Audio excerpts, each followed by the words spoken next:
Ada yang tahu batik? Batik adalah warisan budaya Indonesia yang ternyata tidak hanya disukai oleh orang Indonesia saja, tetapi juga di luar negeri.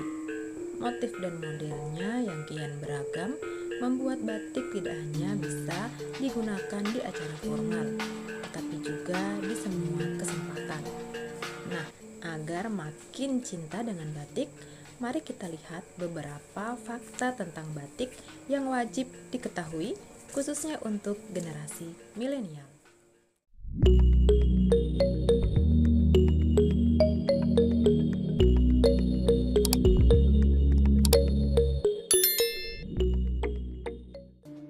Fakta yang pertama, batik adalah warisan dunia yang ditetapkan oleh UNESCO.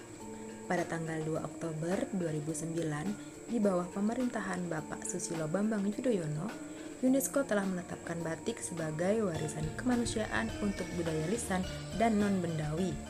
Peristiwa bersejarah inilah yang akhirnya membuat bangsa Indonesia dapat memperingati Hari Batik Nasional setiap tanggal 2 Oktober. Keputusan dari UNESCO membuktikan bahwa batik berasal dari Indonesia dan tidak bisa diakui oleh negara lain.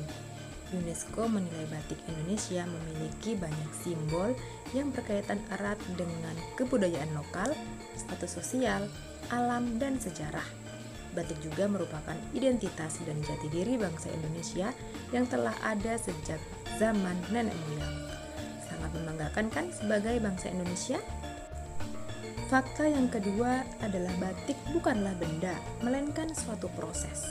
Batik sendiri merupakan sebuah proses pembuatan motif pada selembar kain menggunakan lilin atau perintang malam dalam bahasa Jawa. Tahukah kalian jika proses pembuatan batik selalu diawali dengan huruf N? Berikut adalah rangkaian prosesnya. Yang pertama adalah nyungging, membuat pola motif batik di atas kertas. Yang kedua, japlak atau memindahkan pola dari kertas ke kain. Yang ketiga adalah ngelowong, melekatkan malam di kain dengan canting sesuai garis pola. Yang keempat, miseni atau membuat motif isian atau isen-isen pada motif yang sudah dilekatkan dengan malam. Yang kelima adalah nyolet atau mewarnai motif bunga atau burung dengan kuas. Yang keenam, nembok atau menutup bagian dasar kain yang tidak perlu diwarnai. Yang ketujuh, ngelir atau melakukan proses pewarnaan kain secara menyeluruh. Yang kedelapan, ngelorot merupakan proses pembilasan yang dilakukan 2 tahap, yaitu pertengahan dan akhir dengan cara merendam kain di air mendidih. Selanjutnya adalah ngerentesi atau memberikan titik menggunakan canting berjarum tipis. Nyumri atau menutup bagian tertentu dengan malam. Dan yang terakhir adalah nyojak atau mencelupkan kain dengan warna coklat atau sogan. Fakta yang ketiga adalah batik merupakan penyumbang devisa yang besar. Tidak hanya dalam negeri, batik juga sangat dikenal dan digemari di luar negeri. Ternyata Amerika Serikat adalah negara yang paling banyak mengimpor batik dari Indonesia, disusul oleh Jerman, Jepang, dan Korea Selatan yang juga menjadi tujuan dari ekspor batik. Kira-kira berapa ya nilai ekspor batik?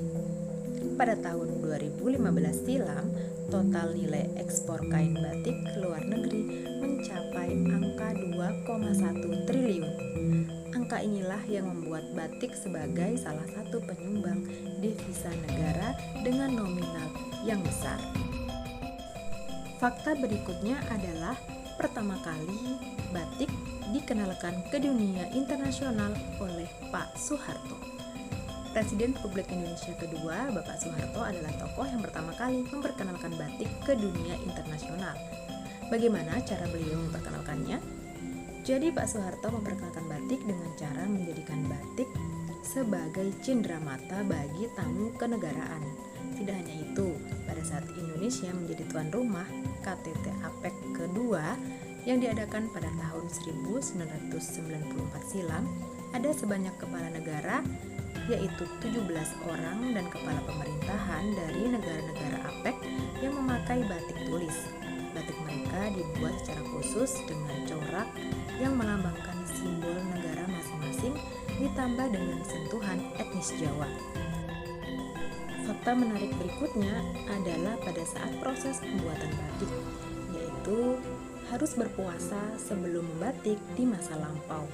Pada zaman dahulu di masa batik masih dikerjakan secara manual dan tradisional, terdapat fakta menarik yang jarang diketahui, yaitu adalah masyarakat Jawa yang masih memiliki kepercayaan bahwa doa dapat dipanjatkan melalui goresan malam di atas kain.